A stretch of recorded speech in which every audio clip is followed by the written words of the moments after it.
Now, this is a joint work with Livia, Elisa, Ortensi and Rosella Rettaroli from the Department of Statistical Sciences at the University of Bologna, and focuses on the linkage between child marriage in Bangladesh and climate extremes in the country. Now, UNICEF defines child marriage as any formal marriage or informal union between a child under the age of 18 and an adult or another child. And the linkage between child marriage and climate extremes or natural disasters has been widely acknowledged firstly by journalistic reporting and the grey literature, so by NGOs and local institutions, but now there is also a very well-nourished literature, especially in the ethnographic and qualitative areas, but it needs to be further investigated. As to give you a bit of a context, Bangladesh is among the countries with the highest rates of child marriage worldwide. The mean age at marriage is increasing today.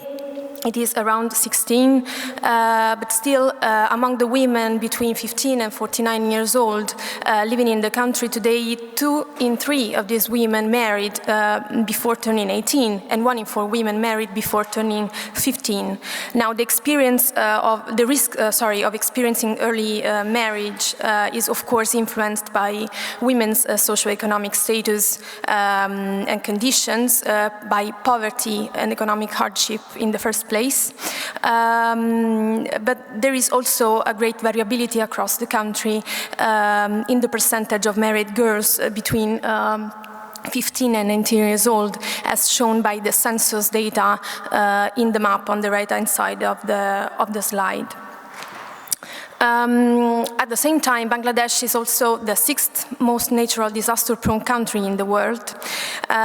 It suffers from vulnerability to different meteorological, hydrological, and geological hazards due to its geographical features. It is characterized by a dense network of watercourses. It hosts a huge delta of 2 important rivers, the Brahmaputra and the Ganges River. And under the pressure of climate change, the frequency of events like floodings and cyclones has increased, both in frequency, right, and in intensity, of course. And also part of the country, especially the landlocked, in the landlocked areas, is increasingly drought-prone during the dry season. So, as I was saying before, the link between climate extremes and child marriage is well documented in the qualitative literature, and basically it is based on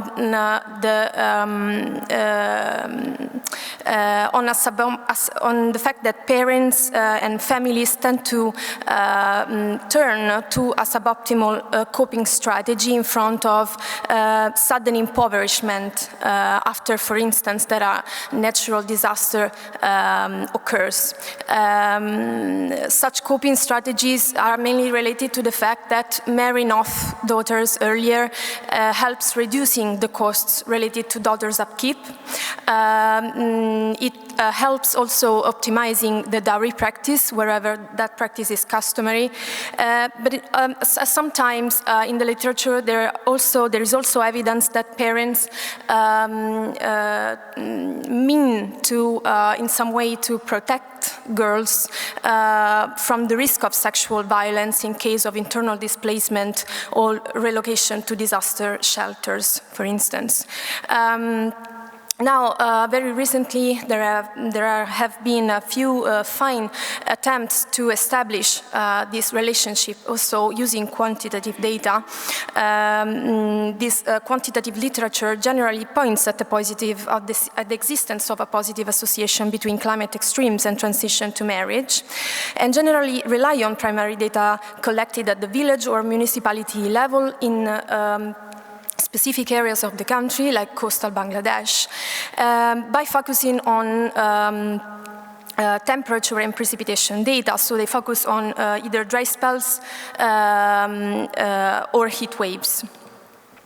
Now, our research questions also are if there's a positive relationship between climate extremes and the transition to marriage in Bangladesh, and if climate extremes push, in fact, toward a faster transition to marriage, so before the girls turn 18 years old.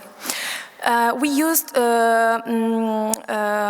micro data from the Bangladeshi Demographic and Health Survey. We construct a pooled sample from 6 editions of the survey, ranging from years 1999 to 2018. The sample contains 42,000 ever married women aged 15 to 49, with marriages occurred, whose marriages occurred between 1990 and 2016. In order to make our analysis robust to internal mobility, we also selected a subsample of women who never migrated or who moved into the place where they were interviewed before entering the marriage. As per the climate variability data, we use the standardized precipitation evapotranspiration index, SPEI, which is a measure of drought severity according to both its intensity and duration, based on the cumulated difference between precipitation and potential evapotranspiration due to temperature, which allows to capture both the dry and wet climate anomalies. It is widely used in environmental and population science, and in particular, we use the SPEI time series between 1990 and 2016, retrieved from Adar and Mishra 2017 papers. So what's interesting about the SPI is that it is calculated over time periods ranging from 1 month to 48 months. So different time scales are useful for monitoring drought conditions in different hydrological subsystems. For shorter time scales ranging from 1 to 12 months, the drought series show a high frequency and short durations, or moist periods of short duration. So shorter time scales are mainly related to soil water content and river discharge in headwater areas. Medium timescales from 12 to 24 months are related to reservoir storages and discharge in the medium course of the rivers, while for the longest time scales, ranging from 24 to 48 months, the drought periods are of longer duration and lower frequency, so long time scales are related to variations in groundwater storage. The SPI is usually also categorized into severity classes, with 0 being the near normality for the period in question, which is also our reference category in our models, while positive and negative values distinguish between wet and dry situations. As a method, we estimate multi-level discrete time survival analysis logistic modeling to estimate the risk of transition to marriage at any age, but also before turning 18. So we have 2 sets of models. For both models, time at risk begins at age 10. And we also estimate the random intercept at the district level to consider observations at nested into districts, which are in the number of 64 in the Bangladesh, to control for similar characteristics shared by the women living in the same district.